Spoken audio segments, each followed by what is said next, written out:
Praise the lord. యేసుక్రీస్తు వారి పరిశుద్ధమైన నామంలో మీ అందరికీ వందనాలు, శుభాలు తెలియపరుస్తూ ఉన్నానండి. మనం ఈ లోకంలో స్ట్రెస్కి లోన్ కాకుండా మనము దేవుని పాదాల దగ్గరికి వెళ్ళేటువంటి బిడలుగా ఉండాలండి. మనం ఈ లోకంలో ఎవరి దగ్గరికి వెళ్ళినా కూడా మనం ఈ లోకంలో ఎదగలేమో తొక్కి వేస్తూ ఉంటారు.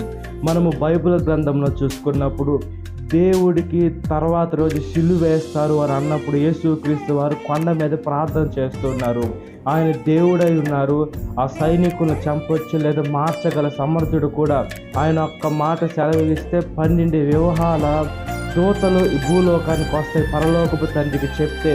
అంత గొప్ప దేవుడు కూడా ఈ లోకంలో వీలైతే ఈ గిన్నెని నా నుండి తొలగించము తండ్రి అని మీ చిత్త ప్రకారమే జరిగించమని దేవుని వాక్యము సెలవిస్తుందంటే, దేవుడు రక్తపు బిందువుల వలె, గొప్ప రక్తపు బిందువుల వలె దేవుడు ఎక్కువ స్ట్రెస్ అయ్యారండి. అక్కడ ఎక్కువ ఒత్తిడికి లోనయ్యాడు.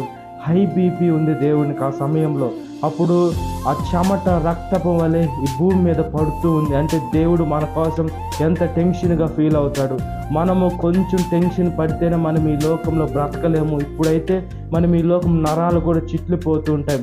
దేవుడు మన కోసము ఆలోచన ద్వారా దేవుడు ఈ లోకానికి రావాల్సిన కూడా అవసరం వల్ల మనం కానీ పరిశుద్ధంగా ఉంటే, కానీ మనల్ని కడగాలని, సాతాను చేతుల నుంచి రక్షించాలని దేవుడు గొప్ప కృపనిస్తున్నాడు. కాబట్టి మనం దేవుని పాదాల దగ్గరికి వెళ్ళి ప్రార్థన చేసే బిడ్డలుగా ఉన్నట్లుగా ప్రార్థన. మహా పరిశుద్ధాత్మ దేవ, మా ప్రియ పరలోకపు తండ్రి, ఈ లోకంలో మేము ఎక్కువ ఒత్తిడికి లోను కాకుండా, ఎక్కువ స్ట్రెస్కి లోను కాకుండా, నీ వాక్యానుసారంగా, నీ చిత్తానుసారంగా, నీ ప్రణాళిక చొప్పున మేము అంచెలంచెలుగా ఆశీర్వదించబడాలా. 30 60 100 మేము ఆశీర్వదించబడి మేము పరలోకానికి వచ్చేది కాకుండా ఇతరులను కూడా పరలోకానికి తీసుకొని వచ్చే భాగ్యాన్ని ప్రసాదించండి అయ్యా.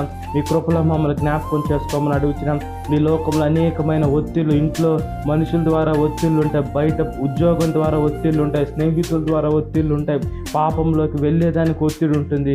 ఈ కృపలో ప్రతి ఒక్క ఒత్తిడి తీసివేయమని, నీ వాక్యానుసారంగా జీవించే కృపను దయచేయమని, సాధారణ శోధన ప్రతి ఒక్క బిడ్డని విడుదల దయచేసి, వాక్యం పెట్టిన ప్రతి ఒక్క బిడ్డని పేరు వచ్చిన జ్ఞాపకం చేసుకొని దినకాలపు దీవెనతో నింపమని నజరేయుడైన యేసుక్రీస్తు వారి పరిశుద్ధమైన నామములో మిక్కిలి వినయం తరిచారని నా పరలోకపు తండ్రి. ఆమేన్.